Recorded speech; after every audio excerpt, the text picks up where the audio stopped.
Olá, pessoal.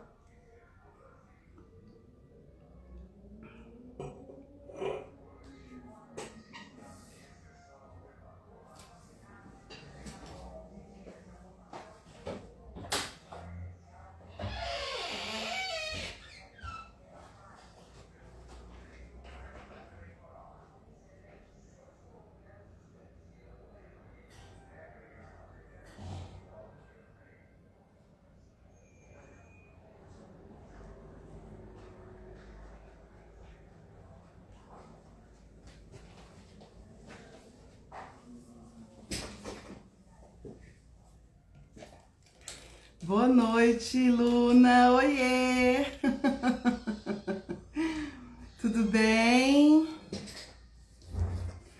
Enfim, cheguei. Vamos começar a nossa live de hoje, que não pode faltar, né? Porque estamos aqui. Nos propusemos a estar aqui toda quinta-feira. Tô bem, e você? Tá boa? Tá boa, Luna? Tá tudo bem? Ai, que bom. Chegando mais gente. Vilmar. Olá, Nivaldo. Olá. Boa noite a todos vocês. É o que eu estava falando aqui com a Luna, né? A gente se propõe a estar aqui toda quinta-feira para trazer para vocês o conhecimento, que a gente vê a necessidade disso, tanto para os pais quanto para os profissionais da educação. Cada vez mais precisam desses conhecimentos, porque, gente, são tantas coisas que andam permeando aí nossas crianças, que a gente fica assim um pouco sem saber como lidar, como fazer, né? Hoje nós vamos falar sobre um tema muito falado. Inclusive eu falei sobre ele mais cedo, um pouquinho, na entrevista que eu dei, né?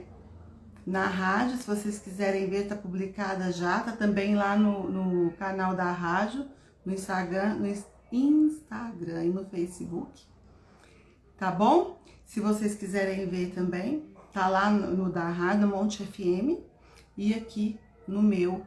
E também está no canal do YouTube, assim como as outras lives minhas também estão no canal do YouTube.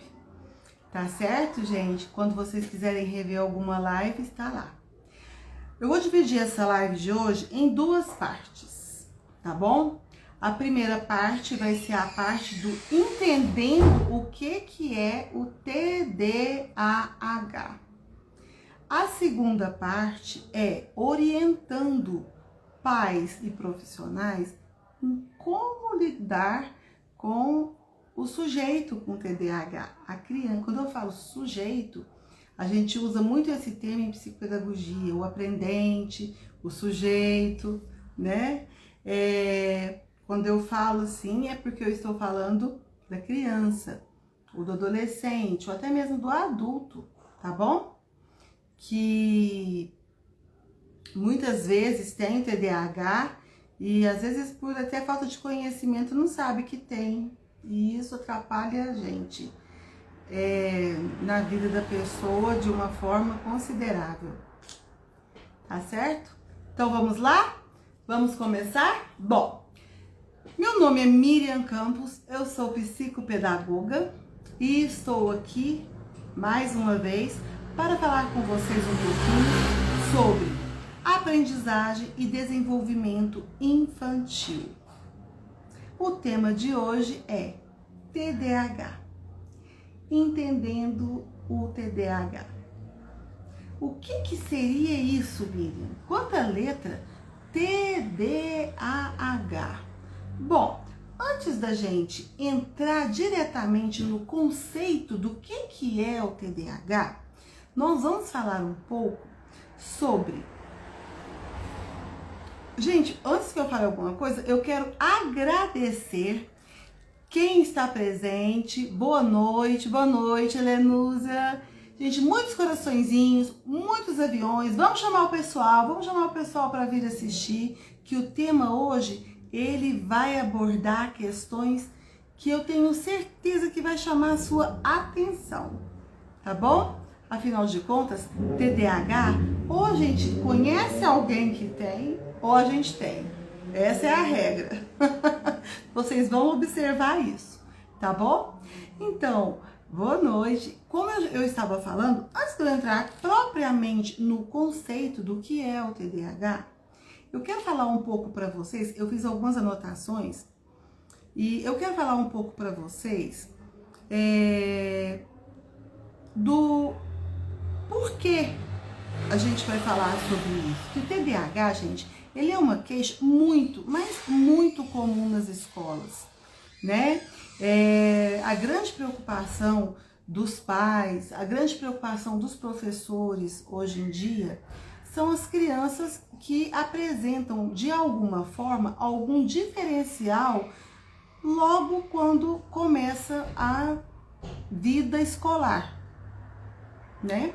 Então, é interessante que a gente preste bastante atenção nisso e a gente tenha cada vez mais um olhar voltado, um conhecimento voltado pelas diferenças, tá? Se você percebe alguma diferença no seu filho ou até mesmo no seu aluno, quando ele começa já com a aprendizagem ali propriamente dita na educação infantil, inclusive, é importante que a gente já encaminhe essa criança, tá bom? A criança da educação infantil, lá pelos seus 3, 4 anos, já pode apresentar algum sintoma de TDAH. Agora vamos lá, Miriam, tá, aquele menino é hiperativo, nossa, vocês já viram isso? Já ouviram isso em algum lugar? Nossa, aquela criança, aquela menina lá, ela não para quieta, ela é hiperativa. Gente, hiperatividade não é sinônimo de TDAH. Muita gente tem o TDAH e não tem a hiperatividade. Às vezes a pessoa não é hiperativa, não é intensa, não é aquela que tem um bicho formigueiro, né? Fica pra lá e pra cá, pra lá e pra cá, mas ela tem um transtorno de déficit de atenção. E essas crianças, elas não mostram hiperatividade. No entanto, elas têm o TDAH. Tá bom? Então, não acredito. Como eu estava falando, só um momento, gente.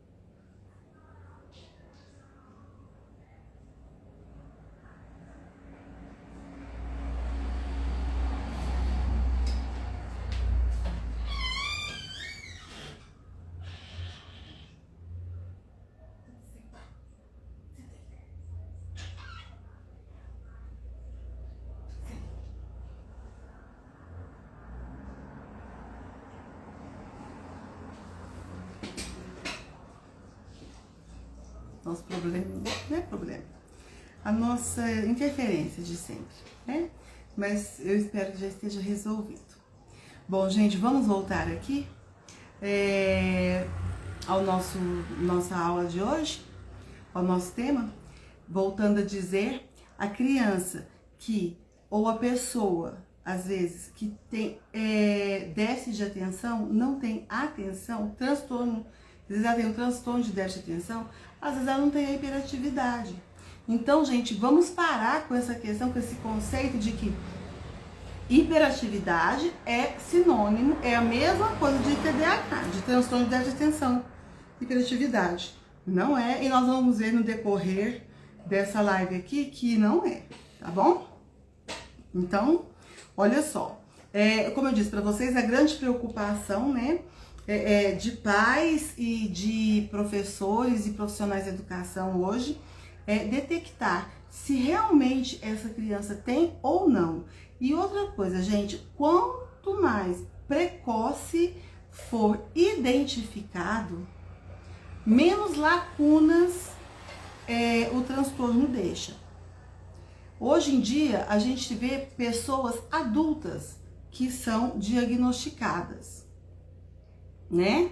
O que é muito bom.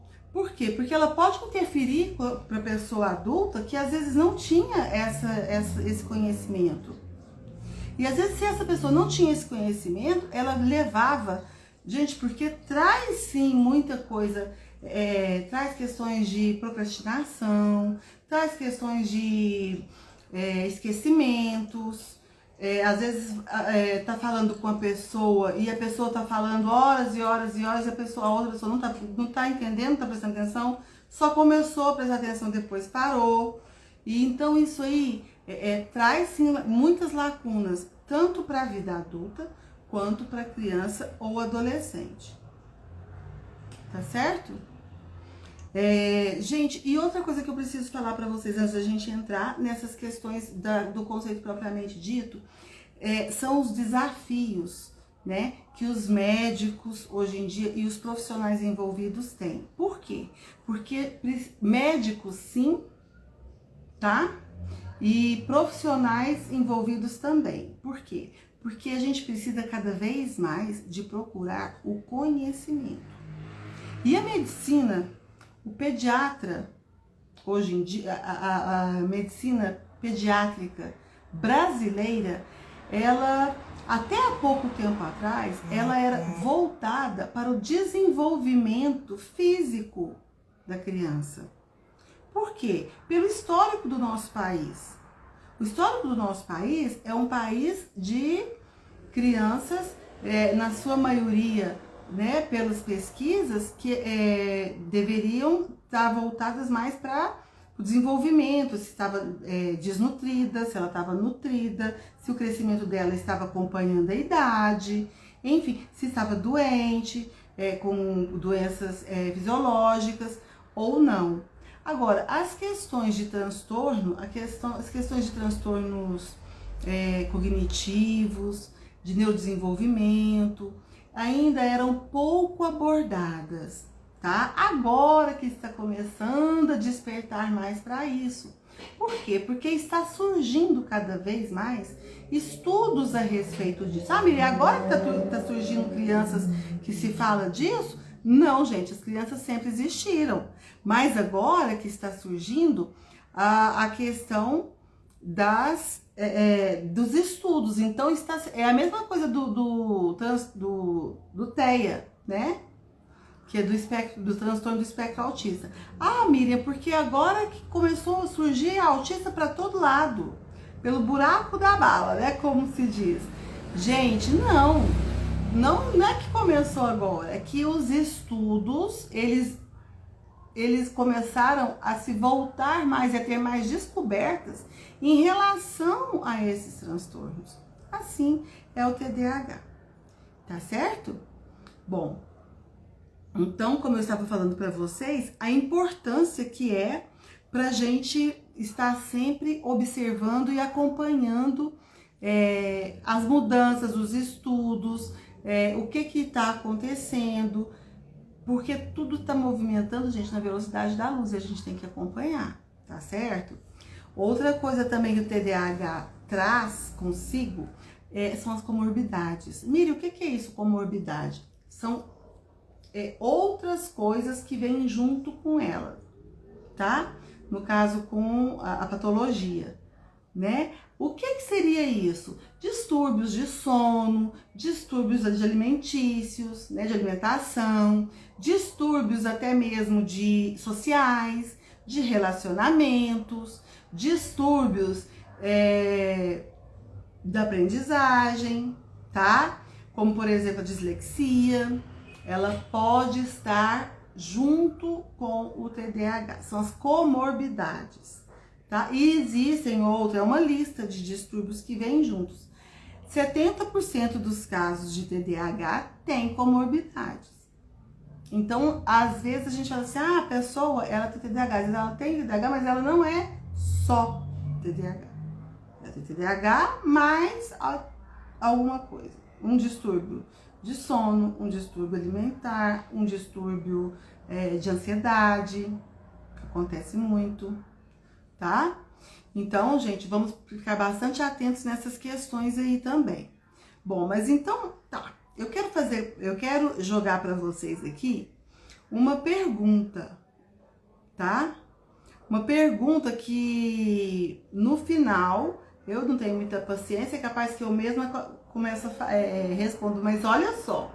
A minha pergunta é: você acha, e eu gostaria que vocês respondessem, sim ou não, você acha que o TDAH é falta de limite? Eu gostaria que vocês respondessem isso. Outra, são duas. A outra pergunta: o TDAH é um problema exclusivo da escola? Então, pensem um pouquinho aí, o que você acha a priori? Na hora que você fala assim, que vem na sua cabeça assim, TDAH, o que você pensa sobre isso? É um problema da escola? É um problema de falta de limite? Ah, será? Porque eu não sei se vocês observam, mas ele vem também carregado de preconceitos. Ah, estão falando aí esse negócio agora de TDAH, esse negócio de autismo, frescura, não tem nada disso. Isso não existe. Vocês já ouviram isso em algum lugar? Ou não? Vamos prestar bastante atenção. Olha só, será que isso existe realmente? Ou será que isso é frescura? Não, isso é coisa... Antigamente não tinha isso. Antigamente não existia nada disso. E eu tô aqui, ó, tô bem. Vocês já ouviram isso em algum lugar, gente? Não, acho que não. Mas se ouviram, gente, qualquer coincidência, mera semelhança. Por quê? Porque antigamente, vocês podem observar, na década de 60, na década de 70, se vocês forem recorrer aí, na década de 80, o quanto de evasão escolar que existia. Pessoas que saíam da escola, paravam de estudar. Por quê? Porque não acompanhavam os estudos. Ou porque, ele não gosta de estudar, ela não gosta de estudar. Então não adianta pelejar. Isso acontecia muito, gente, nessa época aí que eu estou falando, tá? Acontece sim, às vezes até hoje, mas era frequente, era uma coisa bem recorrente. Por quê? Porque não tinha-se muito claro essas questões, esses estudos, por parte dos próprios profissionais da educação, que são as pessoas, os profissionais da educação, os professores, quando eu falo assim, os médicos, que são quem deve orientar as famílias, né? Se a criança queria sair da escola, qual é o motivo? Por quê? Então, existia isso, tá bom? Essa questão dessa frescura, né? Essa questão do que é isso? O TDAH ele vem carregado de preconceitos. Então é importante a gente ficar muito atentos a eles e não deixar que eles aconteçam. Porque, gente, o transtorno de déficit de atenção e hiperatividade é um transtorno muito fundamentado, extremamente fundamentado. Ele não é qualquer coisa que se estudou e que se fala ao vento. Ele é fundamentado em pesquisas. Para se ter uma ideia, desde 1902 houve-se o primeiro caso de TDAH. Então não é de hoje isso. É uma coisa estudada, é uma coisa fundamentada e é uma coisa que fala-se com responsabilidade. A pessoa que fala sobre algum transtorno tem que falar ele com muita responsabilidade, porque está lidando com vida. E vida infantil às vezes, na sua maioria. Ou seja, é uma carga muito grande de responsabilidade. Então eu acredito o seguinte, que ninguém vai fazer isso porque quer atrapalhar a vida da criança, porque quer dar uma desculpa para a vida da criança, que isso é frescura, que isso é aquilo. Ah, não, o pai não sabe educar, a mãe não sabe educar. Vamos ver se isso é mesmo lá no final. Faz parte de uma das minhas perguntas, hein? tá certo? Então vamos prestar bastante atenção, tá bom? E outra coisa que é importante, vamos à fundamentação. O que é TDAH? Ele, como eu disse para vocês, ele tem uma fundamentação sólida, gente, muito sólida. Ele é pesquisado, estudado há muitos anos. Então a gente não pode banalizar isso, tá bom? O TDAH é um transtorno. Quem tiver com caneta e papel na mão e quiser anotar, vamos começar a anotação. O que é TDAH? É um transtorno do neurodesenvolvimento que acomete na região frontal do cérebro. Esse transtorno, ele vem com várias características. Ele não vem com uma única característica. Para ele ser diagnosticado, ele tem que ser diagnosticado através de olhares clínicos e através de uma escala padronizada.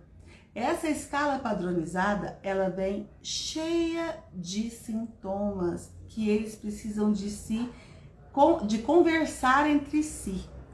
E eles têm como é uma escala, obviamente, existe um número X que precisa de ser apontado para aquele indivíduo ter ou não TDAH. Uma única característica isolada não faz um TDAH. A criança que às vezes esquece alguma coisa, a criança que às vezes mostra uma certa desatenção, ela é uma criança que ela precisa de ser o quê? De ter um olhar diferenciado para aquela criança. Mas isso não é assim, não significa que ela tenha, porque precisa se olhar várias outras coisas do dia a dia. Outra coisa que é importante, a criança que apresenta os sinais, ela não, para ser considerada TDAH, ela não pode apresentar esses sinais, ou seja, essa escala, ela deve vir de maneira voltada para os sintomas de TDAH em mais de um ambiente. Ah, porque lá na escola, não, a professora me ligou que não está aguentando o fulaninho de tal, o coleguinha, porque ele não para quieto. Ele não para quieto. É pra lá, é pra cá, é pra lá, é pra cá, ele não quer prestar atenção na aula, ele não para quieto, ele não aprende, ele não tá aprendendo. Gente, vamos começar a observar. Se ele para quieto, como é que ele vai prestar atenção? Se ele não presta atenção, como é que vai aprender? Né? Então, assim, e outra, tá bom, se ele está apresentando isso tudo, são sinais, mas existem várias coisas que precisam ser descartadas. Por exemplo, audição, visão, fala. Se essa criança não está comunicando por essas vias, ela pode sim estar mostrando uma hiperatividade. E como eu disse lá atrás, hiperatividade não é sinônimo de TDAH. A pessoa pode ter TDAH e não ter hiperatividade. E vice-versa. Pode ter hiperatividade e não ter o transtorno. E eu vou falar por que mais na frente, tá bom? Então, gente, se tem alguma coisa que tá te incomodando, você pode sim ficar hiperativo. Você pode muito bem ficar correndo pra lá e pra cá, pra lá e pra cá. E aí sim, é o sinal de alerta. Se uma professora vê isso e ela sinaliza para os pais, é uma ótima professora. Eu dou os parabéns para essa professora. Por quê? Porque todo sinal a gente precisa sinalizar e falar para os pais, sim. Baseado em fundamentos muito específicos. Também não é qualquer coisa que a gente vai vendo e vai falando, gente, pelo amor de Deus. Então, assim, e os pais, quando receberem, por favor, acolham e vamos estudar e vamos investigar. Porque a gente quer o melhor, né, para os filhos E assim como também eu, tanto quanto mãe quanto profissional, a gente sempre quer o melhor para os filhos da gente e para os pacientes da gente e para os alunos. Vou contar uma história para vocês. Eu tinha um aluno, 5 anos, e esse aluno, ele era o bicho carpinteiro. Ele chegou na escola, eu fui a primeira professora dele. Ele não tinha frequentado a escola antes. Tá, vai vendo. Ele chegou na escola e ele não parava quieto. Era pulando, era pra lá, era pra cá, era pra lá, era pra cá. Eu ia falar, eu tinha que falar o nome dele. Agora vamos sentar, agora toda hora era aquela criança típica. Que a gente tinha que estar sempre chamando o nome. E a gente às vezes isso desgasta e a gente tem que evitar, às vezes, até de ficar falando demais o nome, porque as crianças observam também. E a própria criança começa a se ver dessa forma.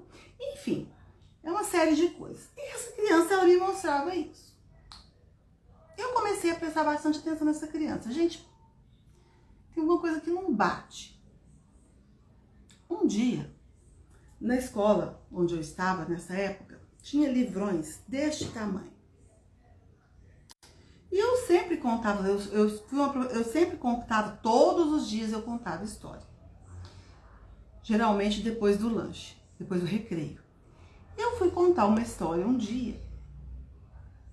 Bem ali no início, já tinha um mês e meio que eu vinha prestando atenção nessa criança, que a gente já tinha começado a dar aula, as aulas já tinham começado.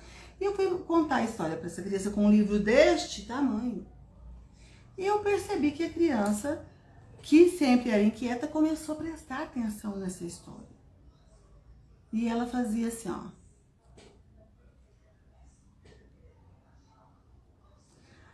Quanto mais ela fazia, mais eu afastava.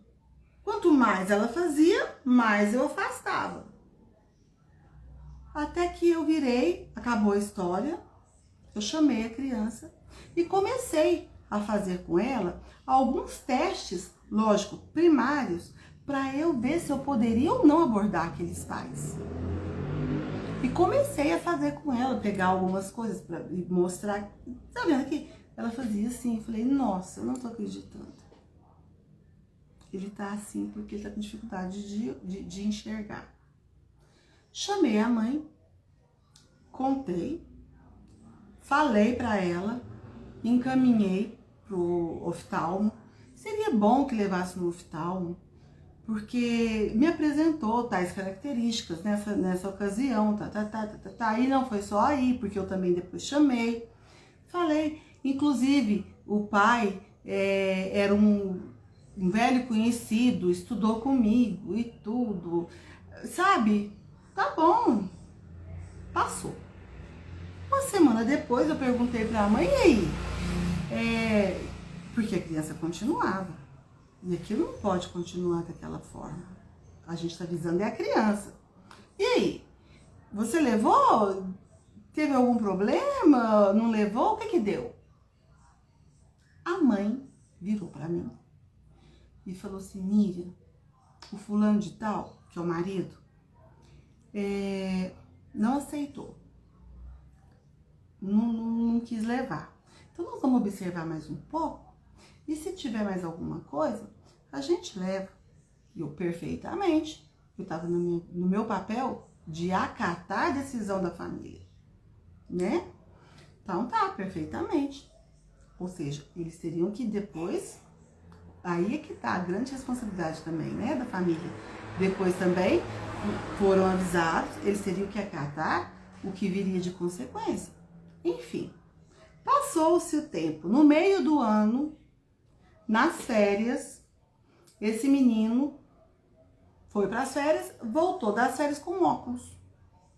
Eu falei, opa, que isso? Por quê? Que legal, tá usando. Porque também tem um detalhe, a criança quando ela começa a usar óculos, a gente precisa de incentivar. E que beleza, que bom, porque, gente, é a mesma coisa de fazer assim, ó, clarear tudo, né? Mas incomoda. 5 anos, incomoda. Mas, no entanto, é necessário, é vital naquela hora. E aí eu falei, nossa, que gracinha. Aí fui falar com a mãe, falei, que beleza, que gracinha, ficou lindo, né? E realmente ele é muito bonito, até hoje ele é muito bonito. Então, ela falou assim, pois é, Mira, a gente foi passear na casa de uns parentes e lá tinha um médico, lá tinha uma pessoa que falou também, prestou atenção na mesma coisa que você prestou atenção. Aí não teve como. Aí o fulano de tal, que é o marido, e o pai, falou, realmente é capaz que a gente vai ter que levar, né? Inclusive, eu quero te pedir desculpa de ter desconfiado do que você falou. Enfim, onde eu quero chegar com isso? A gente precisa detalhe, depois disso acabou. Foi a mesma coisa de colocar água no fogo. Criança, gente, era outra criança. Acabou a hiperatividade dela. Hiperatividade não é TDAH. Tá vendo? Acabou a hiperatividade dela, era outra criança que sentava, que focava, que prestava atenção, que tudo que se falava. Hoje ele é um profissional muitíssimo conceituado na cidade de São Paulo, trabalha no melhor hospital de São Paulo, tá bom? Que é no Albert Einstein. E eu falo isso com muita vontade, porque eu já falei isso várias vezes, ele sabe disso, e com os pais também. É um médico muito bem conceituado, um geriatra. E assim, gente, graças a Deus, tá tudo bem, é isso mesmo. A criança concentrou, a criança focou, e aí, é por aí vai, descartou-se a questão dele ter um TDAH. Pelo menos até onde eu sei, né? Então a gente precisa descartar várias coisas antes da gente ter o diagnóstico. Tá, suspeitou-se, né? Se a gente suspeita, a gente precisa o quê? A gente precisa de investigar. Eu primo muito pela equipe, tá bom? Ninguém caminha sozinho. O médico precisa da equipe do pré-diagnóstico. Por quê? Porque a equipe pré-diagnóstica, ela vai apontar coisas que o médico precisa. Por exemplo, a professora, a psicopedagoga, a TO, a psicóloga, a fono, com quem a criança está. E a equipe que ela está precisa, gente, de conversar. Precisa de falar a mesma língua, que realmente ela é daquela forma em tal lugar, em tal lugar, em tal lugar. Em um único lugar, uma andorinha só não faz verão, nem TDAH. Nem para diagnóstico de TDAH. Tá certo, gente? Então é isso. Voltando aqui ao nosso conceito, a nossa fundamentação, né? Que a criança com TDAH é uma criança que tem alterações de neurodesenvolvimento, tá? Neuropsicológicas, e que são alterações, gente, funcionais. Tem mais esse detalhe. O diagnóstico de TDAH, ele não é dado por exemplo, se você for fazer um exame de imagem, ele não vai aparecer, a não ser que seja um exame de imagem funcional. Porque não vai aparecer, não é anatômico. O cérebro, ele não apresenta, por exemplo, um buraco, uma falha, sabe? Não tem isso. Ele é funcional, é na hora da funcionalidade dele. Se for um exame funcional, tudo bem. Agora, se for um exame simplesmente que você vai só ver ali, sem estar funcionando, não vai aparecer. Porque na hora que o cérebro está funcionando, é que se percebe a falta de conexão de alguns neurônios. Então, é aonde tem a questão do transtorno, é onde se faz transtorno, porque se dá o déficit, aonde se dá a atenção, aonde se dá a execução, é a questão vestibular do cérebro. Então, ali é o lugar que a gente precisa de ter bastante, mas bastante olhar para essas questões, tá bom? Para a questão da criança. Vou falar agora mesmo algumas coisas que a gente tem que olhar na criança, tá certo? Então é isso, gente.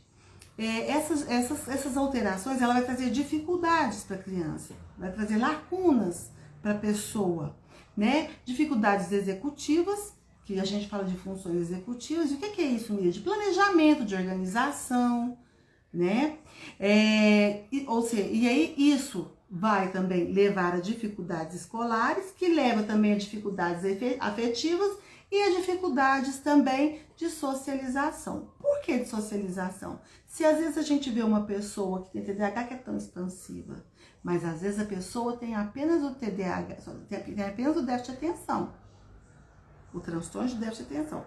Vou falar porque existem 3 tipos, né? Se ela tem aquilo, gente, ela tem uma dificuldade enorme. Ela fica mais retida, ela fica mais na dela. Às vezes ela tá, por quê? Às vezes ela tá conversando, como eu disse lá atrás, ela tá conversando com a pessoa, e aí tá conversando, a pessoa tá falando, e ela tá lá naquela nuvem que passou e que tá aparecendo, aquela nuvem tá aparecendo, mais é um carneiro, e ali tá viajando, não tá prestando atenção. Gente, traz dificuldade de relacionamento, de socialização. Essas pessoas têm dificuldade, inclusive, de expor de maneira organizada o que ela quer daquele relacionamento. Então é muito, muito criterioso, é muito sensível isso tudo, tá certo? As dificuldades executivas são dificuldades práticas no dia a dia, tá? Esquece isso, esquece a borracha, esquece a garrafinha, esquece a bolsa inteira, esquece a mochila. Isso não é raro. Não é raro para quem tem, tá bom? Como eu disse para vocês, aqui eu tô olhando as minhas anotações que eu fiz, tá bom? As definições. Os meninos são acometidos de 9 para 3 meninas, ou seja, o número de meninos acometidos de TDAH é maior que o de meninas, tá certo? Mas, ou seja, de 9 para 3 meninas, é uma diferença bem significativa, né? E geralmente as meninas, elas apresentam mais o déficit de atenção, o transtorno de déficit de atenção. Geralmente não vem com a hiperatividade. Agora, a menina que vem com a hiperatividade, gente, essa menina, ela não é ligada no 330, é ligada no 550. É bem aguçado. É interessante, né? Mas isso aí são evidências, tá, gente? Evidências neurobiológicas, tá bom? E aí, o que acontece? Com isso que eu falei, os fatores de risco escolares são bem maiores, né? Geralmente, essas crianças, elas alcançam no tempo maior, elas precisam de um tempo maior para alcançar a compreensão, para alcançar a questão, lembra das nossas da consciência fonológica? Eu não falei consciência fonológica, é a primeira vez. A consciência fonológica, que precisa de ter atenção, na hora que está ouvindo, fazer associações, som, letra, imagem, som, elas precisam de mais tempo para isso. Por isso elas elas passam pela mesma escadinha que a gente estudou, mas a gente precisa de perceber que elas passam de uma forma que precisa de ser mais intenso com elas, mesmo porque elas são mais visuais. E nós estamos trabalhando a sonoridade. Então a gente precisa de abordar de uma forma visual, mas que para chamar a atenção, para que ela consiga ter significado no som e transmitir para o cérebro. Tá bom? Gente, depois eu estou aberta a dúvida, qualquer dúvida que vocês tiverem, tá bom? Essa é a primeira parte só, para não estender demais. E a gente tem sinais centrais do TDAH. Por que a gente fala que hiperatividade não é o TDAH? Já falei. Porque às vezes a criança tem hiperatividade, pula pra lá, pra cá, mas ela foca. Essa criança não tem TDAH. Transtorno de déficit de atenção e hiperatividade. Por quê? Porque esse pra lá e pra cá, e ela foca na hora certa. Então isso não traz para ela um prejuízo. Se não trouxe um prejuízo, não é transtorno. Tá certo? Só é transtorno se trazer um prejuízo para a criança. Tá certo? E a gente tem o que, gente? Todo esse emaranhado aí de sinais, e é bem complexo realmente, a gente vai ter 3 tipos, como eu já falei. 3 tipos de TDAH, tá? A gente tem o TDAH, que a gente fala que é o que tem o de tipo desatento, tá? Que é aquele que tem nos seus sinais, nos seus sintomas, tem mais desatenção. Tem o TDAH tipo hiperativo e impulsivo, que é aquele que não tem o controle inibitório, não tem o ficar quieto, ele fica o tempo inteiro mexendo a perna, pra lá pra cá, ele fica o tempo inteiro batucando, ele fica pra cima e pra baixo, ele sobe, ele desce, ele não tá prestando atenção. Agora, peraí um pouquinho, então Miriam, quer dizer que aquele outro lá que é o tipo desatento, ele é quietinho? Às vezes, motoramente quietinho, mas aqui não. No cérebro, ele tem também um aceleramento, ele também, sabe? Ele fica todo acelerado, ele também não tem um controle inibitório na questão do aceleramento do pensamento. Tanto é que ele pensa tão acelerado que ele não acompanha. Ele não acompanha, ele foge, ele viaja. O mosquito passou, ele vai longe, ele viaja no mosquito e ali ele faz uma história. Enquanto isso, o foco, que é o que a gente precisa para a aprendizagem e para a vida social, de uma maneira geral, se perde. Entenderam agora?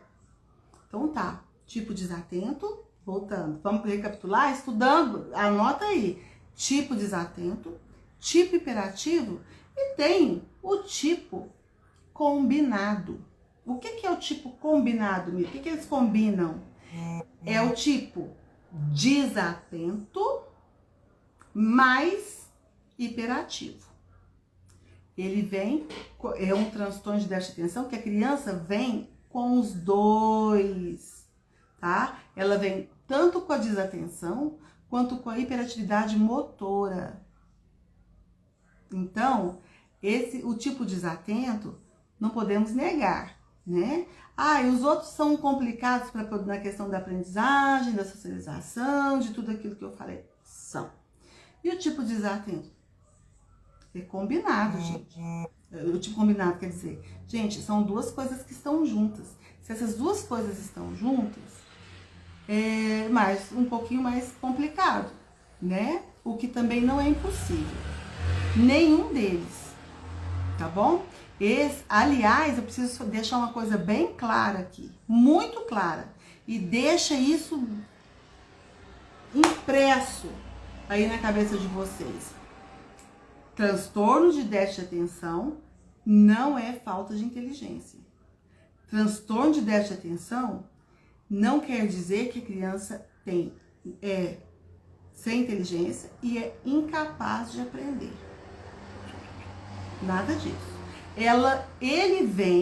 Ele traz sim dificuldades para uma aprendizagem. Ele pode trazer lacunas dependendo de quando a criança ou adolescente for diagnosticada.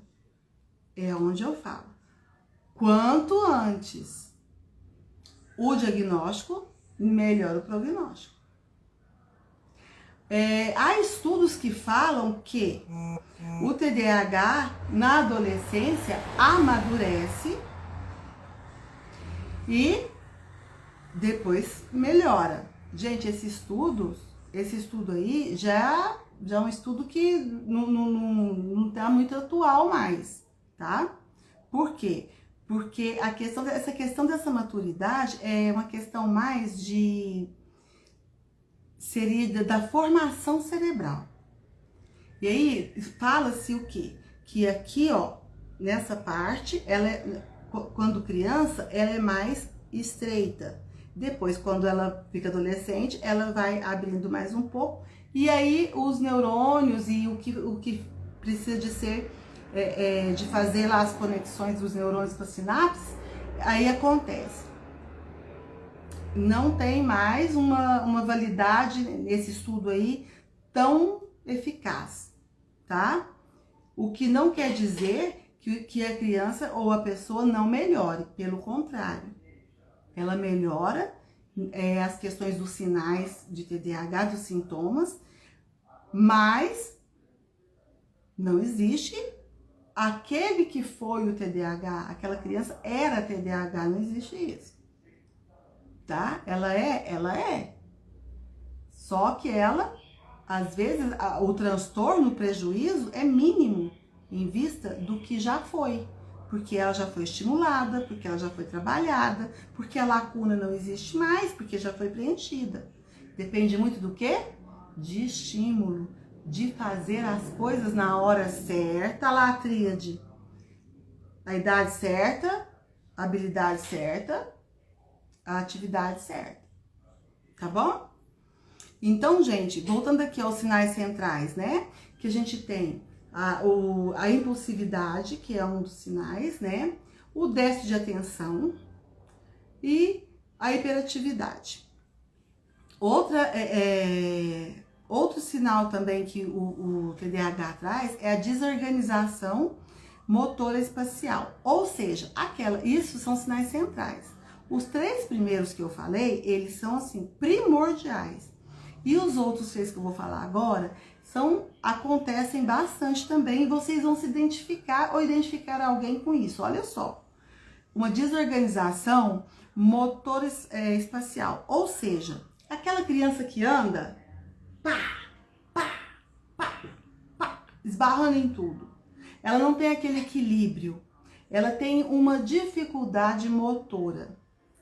Ela tem uma dificuldade motora. Ah, Miriam, mas ele não sobe árvore, não sobe janela, ele não pula lá de cima, pula, gente. Mas a dificuldade motora é enquanto psicomotricidade, é enquanto aquela atividade dirigida, ou então até mesmo no dia a dia, na hora de andar, ou na hora de colocar alguma coisa, na hora de fazer alguma atividade que exija a questão do corpo. Essa criança, ela fica completamente desajeitada. É aquela criança desajeitada, tá?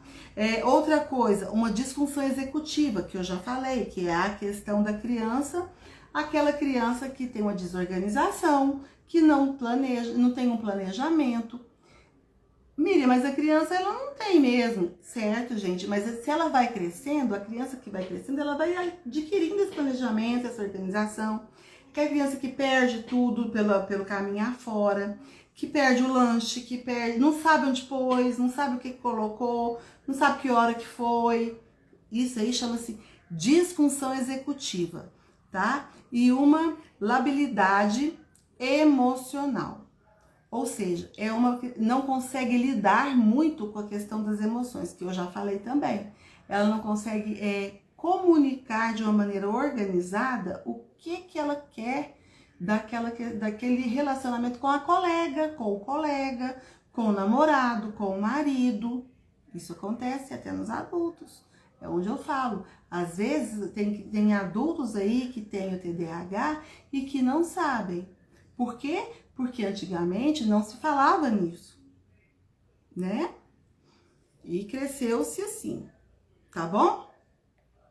Bom, gente, o que mais que a gente pode falar em relação ao TDAH?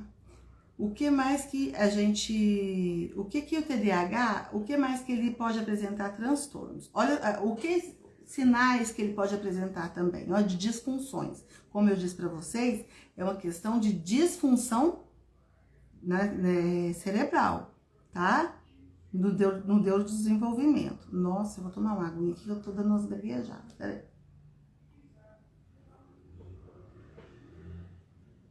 Gente, eu tô vendo um tanto de nome, mas na verdade eu não tô enxergando direito, tá? Mas tudo bem. Beijos para todos que estão aqui ou que estiveram. E vamos mandar coração, avião, vamos chamar o pessoal aí, tá bom? Olha só, continuando, os sintomas, né? O que pode apresentar? Distúrbios de sono, distúrbios alimentares, é aquela criança que come, não tem um freio inibitório nem para comer. Ela vai comendo, e não avisa pro cérebro, não tem como, que tem que parar.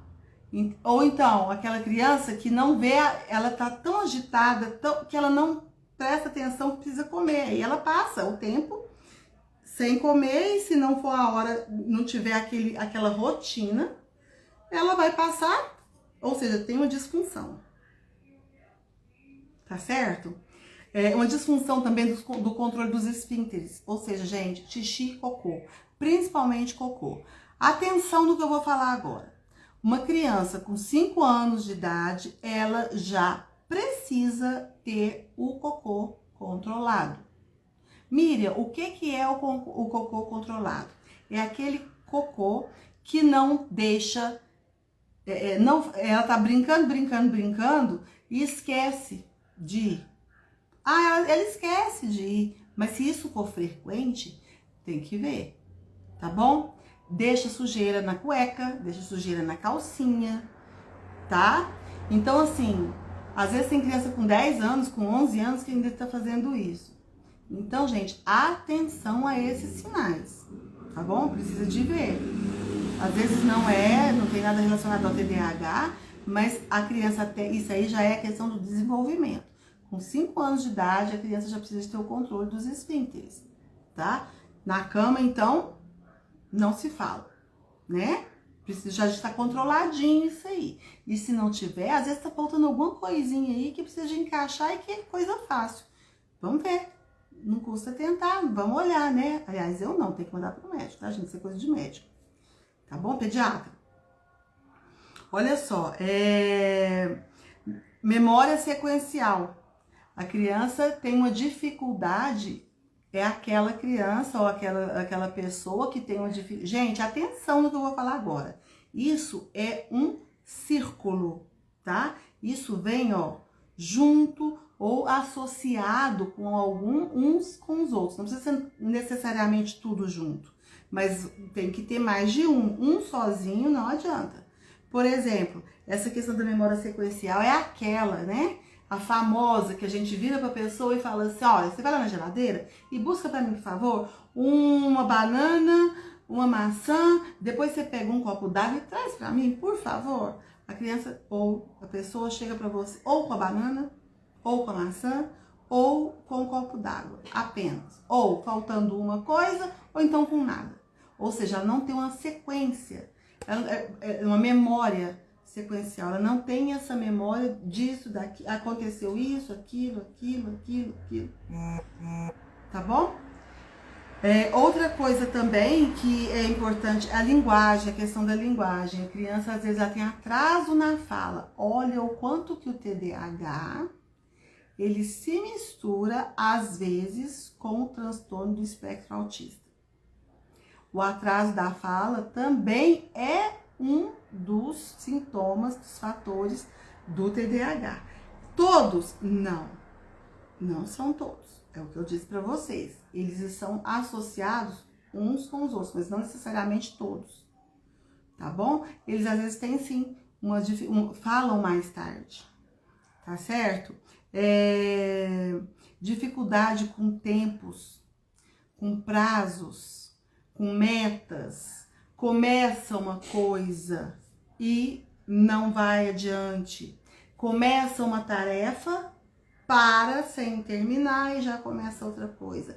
Tá ali fazendo uma coisa, guardando um brinquedo, larga de uma vez e já vai fazer outro. Então, assim, é interessante que a gente pensa assim...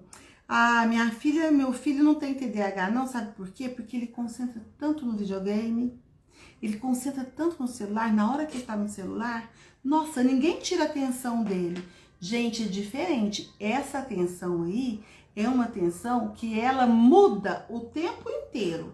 Tanto o game, quanto o próprio YouTube, o próprio celular, são coisas que estão mudando o tempo inteiro. É cores, é muito estímulo, é cores mudando o tempo todo, são falas mudando o tempo todo, é fases mudando o tempo todo. Então, isso aí é também uma coisa que o cérebro da criança, ele acompanha.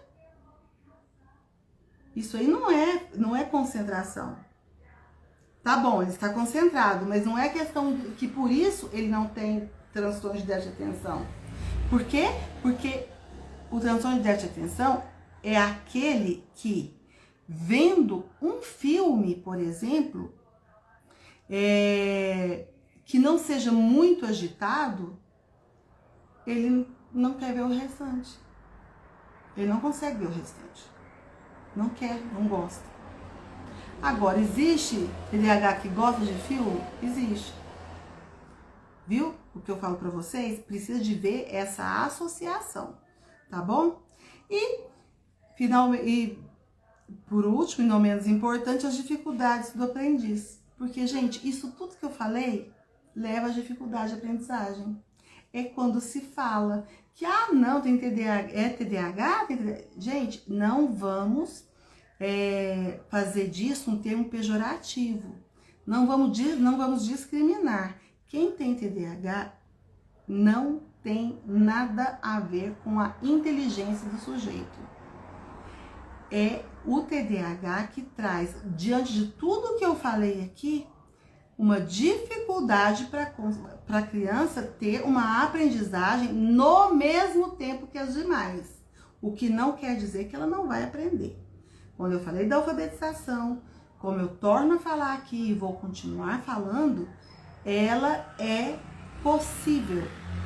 E ela passa por todos aqueles passos que eu falei. Só que a abordagem e a maneira de se fazer, ela se diferencia. Tá bom? Vamos lá. O que mais que nós temos aqui em relação ao TDAH? Falei já desses transtornos, né? E os passos do diagnóstico também, eu já falei, eu já falei o negócio que eu notei lá na frente, olha só, que a gente precisa sempre ter uma observação, ele é um diagnóstico clínico, de observação, ele não aparece em exames, a não ser que sejam exames funcionais, como eu disse para vocês, é a questão do neurodesenvolvimento, mas é uma questão funcional, tá? Ele não aparece em coisas anatômicas do cérebro. Não tem um buraco lá, então não tá faltando nada lá, pelo contrário, tá tudo lá, tá bom? Só não tá funcionando da maneira como ele poderia estar funcionando e que pode vir a funcionar, tá bom? Mas vai diminuir, tá bom? Tem a escala que a gente precisa fazer, né? Tem os aspectos que a gente vê se desenvolve, se não desenvolve, o que desenvolveu daqueles que eu falei do desenvolvimento, infantil, né? Tem os aspectos, os relatórios, é importante a gente pegar relatórios escolares, relatórios de profissionais, ou quanto é importante a equipe. Quando eu falo para vocês, Miriam, mas então você me falou que quem dá o diagnóstico é o médico. Sim, gente, quem está habilitado para dar diagnósticos de transtornos, principalmente esses que eu vou especificar e que hoje eu estou especificando, que é o TDAH, é ou um pediatra, ou um neuropediatra, ou um psiquiatra infantil. Ponto. Não tem outro profissional, não tem TO, não tem fono, não tem psicólogo, não tem psicopedagoga. A gente suspeita, a gente não pode diagnosticar, tá? Então, que esteja claro que você, pai, mãe, professor, fique atento a isso e oriente as pessoas que você conhece também para estar atento a esses passos, a observar e procurar esses profissionais, tá certo? O especialista que você for procurar, observe se ele é um especialista que tenha experiência ou que é um especialista dedicado, atualizado. Porque, como eu disse para vocês, gente, as coisas estão mudando, estão correndo. É preciso a gente ir atrás. Quem não vai atrás, fica para trás. É preciso a gente sentar na cadeira e estudar para a gente falar com propriedade. Ou seja, atentem-se a isso, tá bom? E, como eu disse para vocês, uma equipe é muito importante. É uma avaliação multidisciplinar para chegar a um diagnóstico. Não é qualquer pessoa, não, tá certo? E vou falar um pouquinho agora, por último, tá? Dos critérios desse diagnóstico. Por exemplo, ele está no DSM-5, tá bom? Que é um documento que existe para os médicos, inclusive, tá? O DSM-5, que fala, gente, sobre a avaliação do diagnóstico do TDAH. Olha só, como eu disse para vocês, são três tipos, né? Ele é subdividido em 3 tipos que a gente precisa prestar atenção em qual deles a pessoa ou o sujeito se encaixa, tá certo? Olha lá. Aí você já vai levar, a equipe já leva tudo mastigadinho, tá bom? O neuro, ou o psiquiatra, ou até mesmo o pediatra, ele vai observar aquilo e diante de todo o aparato de relatórios e de tudo mais que foi observado, ele vai fazer a observação dele, diante daquela observação, dar o diagnóstico, aprovando ou não, né? Então vamos lá. O diagnóstico para déficit de atenção tipo desatento. A gente percebe lá, ele tem desatenção a detalhes, tá? E erros. O que é isso? Atenção a detalhes e erros. Ele não tem atenção a erros. Por exemplo, tem uma coisa que tá ali hoje, amanhã já não tá. Ele não dá nem um pouco de sentido pra isso aí. Nem viu, tá? Eu tô falando de coisas físicas, né? Quando a gente vai fazer atividades pedagógicas com as crianças, existem as atividades específicas que a gente observa isso, que a criança ela não coloca, não tem nenhum tipo de atenção a pequenos detalhes, ela não tem. Isso é desenvolvido, tá? Depois, tudo que eu estou falando, inclusive. Dificuldade em sustentar a atenção, ou seja, ela não tem atenção sustentada. É aquela criança que você está falando, ela tá lá concentrada fazendo alguma coisa, mas não sustenta. No instante ela já vira pro lado e ela já presta atenção em outra coisa e não tem a capacidade de voltar. Porque, gente, olha só, todo mundo tem os tipos de atenção, né? E todo mundo tem aquela atenção que é a atenção que a gente está fazendo. Qual que é a ideal? Aquela que a gente está fazendo alguma coisa. A gente pode até, porque a gente tem sentidos. Alguma coisa chama atenção. Um barulho maior, é um sinal de um grito, é um tiro, te chama atenção, mas você tem a capacidade de voltar de lá e voltar no que você estava fazendo. O tipo desatento, ele vai e fica. E fica e tchau. Tá? E você fala com essa criança, ela parece não te ouvir. Você acha até que ela tá com um problema auditivo, porque você fala, ela tá tão fora do ar que ela não te ouve. Ou então ela só começa a te ouvir, depois ela vira o olho e você pensa que ela tá te ouvindo, ela tá pensando em outras coisas. Tá certo? Dificuldade com instruções, com regras e com prazos, igual eu falei para vocês, já foi falado também. Uma desorganização, que faz parte das funções executivas. Ela tem uma desorganização exagerada, né? Evita, reluta com tarefas grandes que a gente tem precisa de um esforço mental. Se ela olha aquela tarefa que ela pensa assim, ai meu Deus do céu, eu vou ter que fazer isso aí, ela reluta, não quer, porque às vezes a criança vê e fala, e vai lá e faz. Ela não, ela reluta, ela não quer aquilo, tá? Perde, esquece objetos, tá certo? Com frequência. Alta distratibilidade, ou seja, se distrai com muita frequência, né? Não automatiza as tarefas do cotidiano, ou seja, não coloca ali uma maneira de fazer com que seja uma maneira mais rápida e eficaz. Não tem isso, é mecânica. Mecanicamente vai lá, faz aquilo, demora para fazer, no outro dia demora do mesmo tanto, no outro dia, se fizer, demora do mesmo tanto, começa a fazer e para de fazer. Agora, tudo isso a gente tem, todo mundo tem. Mas quando eu falo que é um transtorno tipo desatento, com essas características, essa pessoa tem isso muito, exageradamente, tá bom? É uma pessoa que traz todas essas características, vem sempre, sempre, sempre. Hoje, amanhã, depois,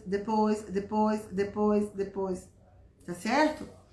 E o tipo também, é importante a gente observar que todos esses sintomas que eu falei, eles precisam aparecer antes dos 7 anos de vida, tá certo? Até mesmo aqueles adultos que têm o TDAH e que são diagnosticados com TDAH, já adultos, é importante que se lembre que lá atrás ele tinha alguns desses sintomas.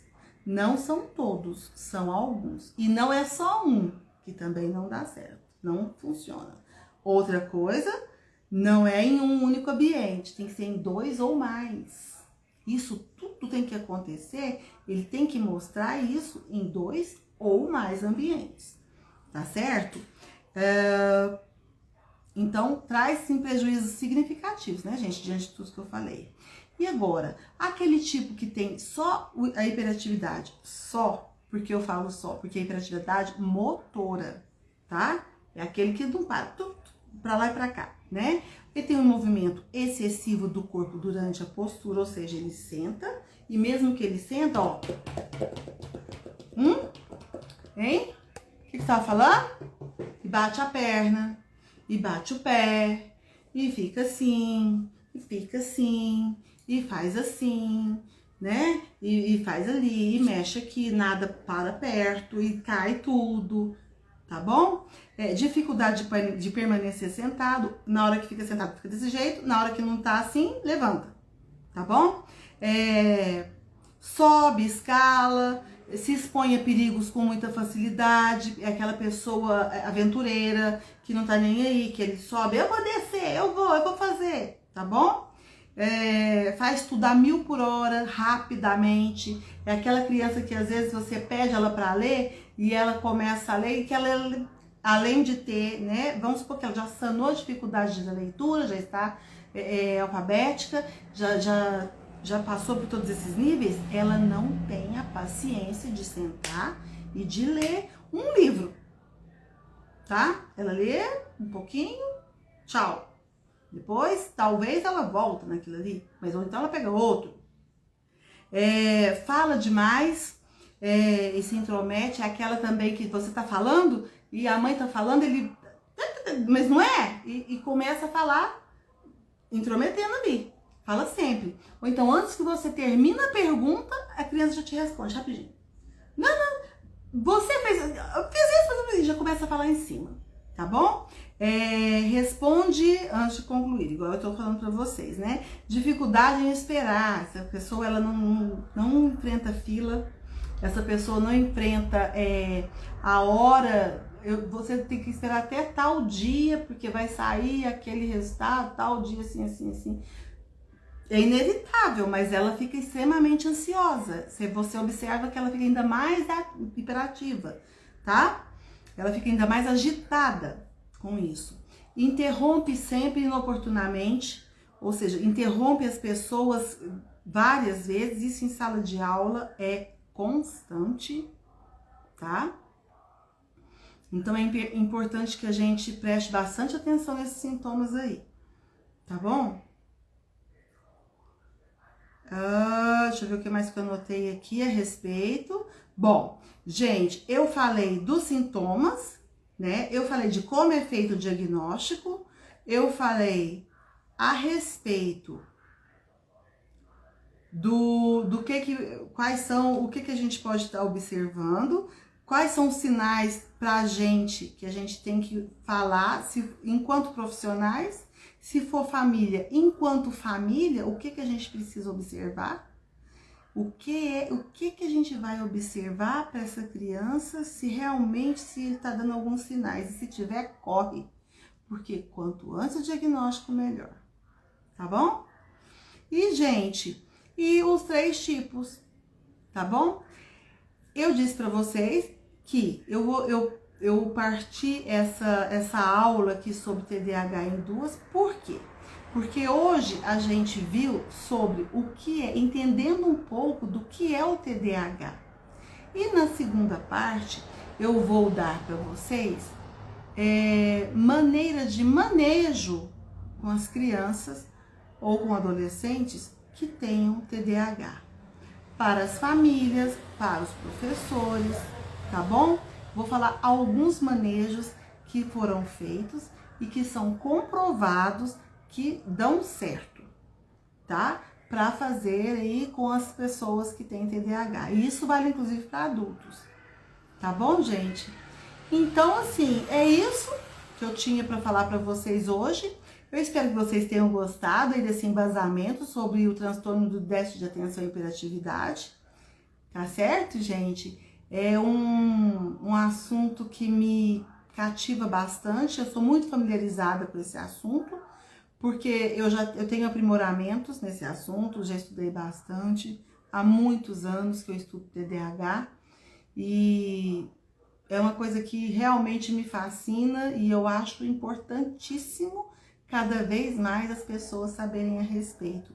E principalmente, gente, famílias saberem a respeito disso. Por falar nisso, eu tenho um recadinho para dar para vocês. Bom, 2, né? O primeiro é que eu vou sim fazer nossa próxima aula o manejo, tá? A respeito de como lidar com essas crianças de uma maneira que pode ajudá-las. Se você tem alguém assim em casa, como você pode fazer para ajudá-las, porque eu percebo que isso, gente, é uma coisa que é muito necessária. Muita gente perdida hoje em dia, principalmente famílias, né? E outra coisa, o que eu quero falar para vocês é a questão daquelas perguntas que eu fiz lá no início da live. Lembra? O TDAH é um problema de limite? Depois de tudo que eu falei? O TDAH é um problema único e exclusivamente da escola? Depois de tudo que eu falei? O que vocês acham? Sim ou não? Pensem um pouquinho a respeito. Tá bom? Outra coisa que eu quero falar, pense enquanto eu falo essa última coisa aqui, depois eu dou a resposta. Olha só, gente, eu acabei de fazer um e-book a respeito de como lidar, o embasamento de TDAH e como lidar com o TDAH em casa, ou os profissionais também saberem disso, tá bom? Ele é mais direcionado para a família, tá bom? Mas nada impede que nós profissionais saibamos também, aliás, devemos saber, tá bom? Esse book, gente, ele vai ser lançado semana que vem, tá bom? Por quê? Porque eu ainda estou formatando ele está prontinho, só falta formatar e passar para o PDF. É coisa rápida, semana que vem já tá prontinho aí pra gente, tá? E vocês vão ter notícias aí de como que vai ser para ler esse book, ter ele em mãos e abrir a hora que você quiser e ter uma ajuda aí diferenciada, tá certo? Agora vamos às nossas respostas? Gente, não existe a questão de falta de limite. Pelo contrário, pai, mãe, às vezes aponta-se muito o dedo para eles Porque fala-se assim, ah, essa criança aí tem a falta de limite, tá faltando é couro, tá faltando é bater, tá faltando é castigo.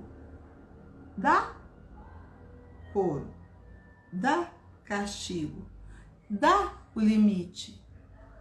A criança não vai mudar por isso. Ou seja, não é esse o caso, não é esse aí o problema. Pais e mães não precisam de ser apontados os dedos para eles. Porque não é culpa deles. Eles precisam sim de ser abraçados, de ser acolhidos. Eles precisam de orientações. Assim como os profissionais, os professores dentro da sala de aula, muitos deles, tá gente? Eu não tô falando todos, nem os pais também, muitos deles, não tô falando todos. Precisam também de orientações que estão perdidos. Os pais não são diferentes, pelo contrário. Eles também precisam de orientações. Eles precisam ser abraçados, acolhidos, afagados. Cada vez mais, porque eles precisam de suporte para enfrentar. Porque enfrentando isso aí, as coisas são mais leves. E quando tem as pessoas juntas, é mais leve ainda. Gente, um beijo para quem apareceu. Estou vendo ali um muito bom. Não dá para ler quem escreveu. Eu sei que começa com R e vou ver agora, porque também eu vou colocar o óculos, não é possível isso, né? Rezende, Taine Rezende, obrigada. Leandro Godoy, obrigada. Rosângela Esteves, obrigada. Lu Lemos, ai, eu tô muito feliz. Muito obrigada, pessoal, por ter entrado, por estar participando aqui dessa nossa aula, dessa nossa live, tá? Espero que tenha acrescentado aí para vocês. Bom, então tá, TDAH é falta de limite, gente? Não vamos deixar mais ninguém falar isso. Quando vocês ouvirem isso, fala, não faz assim. Essa família precisa de apoio, essa família precisa de orientação, ela não precisa de ser acusada, porque não é falta de limite. A criança pode se dar o limite para ela vai continuar sendo TDAH. O que ela precisa é de orientações para lidar com aquilo ali. Tá certo, gente? E a escola? É um problema só da escola? Gente, não. A escola, ela pode fazer tudo o que ela precisa e faz, que a criança continua também sendo TDAH. Isso aí não é uma culpa da escola, não é uma culpa da família, não é culpa de ninguém. A origem cada vez mais se aproxima de fatores genéticos. Geralmente, crianças que têm TDAH têm um histórico familiar muito forte de pessoas que têm TDAH na família. Então, isso aí, cada vez mais os estudos estão chegando à conclusão de que é sim fator genético. Agora, a gente trata o fator genético junto com o fator ambiental, que ele nunca está um sem o outro, né? Para ajudar e não para piorar. E você acusando, colocando o dedo, acusando, você não está ajudando, você está piorando. Vamos pensar um pouquinho nisso? Ter um pouquinho de empatia com essas pessoas, com essas famílias e com esses profissionais, com essas escolas também, que também procuram fazer a sua parte e procurar cada vez mais ajuda, cada vez mais conhecimento. Tá bom? Gente, a nossa live de hoje, eu particularmente, é um assunto que me encanta bastante. Como eu disse para vocês, eu aprofundo bastante nesse tema. Meu nome é Miriam Campos, eu sou psicopedagoga, mais uma vez. Quero falar para vocês acessarem aí minhas redes sociais. Meu canal no YouTube, que é Miriam Campos 309, para quem quiser conhecer mais um pouquinho do nosso trabalho, tá certo? E o que nós estamos produzindo aí para vocês cada dia mais. Dicas, tá certo? E eu fico muito feliz com os feedbacks que eu ando ganhando. Tem gente me mandando direct. Gente, tem que falar isso pra vocês, ó. Tem gente me mandando direct falando assim, Miriam, Eu adoro o seu Instagram. Ai, Miriam, eu adoro as coisas que você posta. Gente, muito obrigada. Eu fico toda inchada, toda convencida, toda tchan com isso. Por quê? Porque eu faço pra vocês mesmo. E é nada melhor do que a gente ver que tá funcionando, que tá dando certo, né? E é por isso que eu estou aqui hoje também. Falando mais uma vez pra vocês, tá? Na nossa 8ª live. Já é 8ª? Gente, eu acho que é 8ª, né? Eu até coloquei aí, eu acho que é 8ª mesmo. Não foi 8ª, é 9ª. Eu até vou olhar isso. Olha só. Então é isso. E muito obrigada mais uma vez. E eu espero vocês semana que vem, quinta-feira, às 8 horas. Ó, um beijo, um queijo, uma rapadura. Tudo de bom pra vocês. E até semana que vem.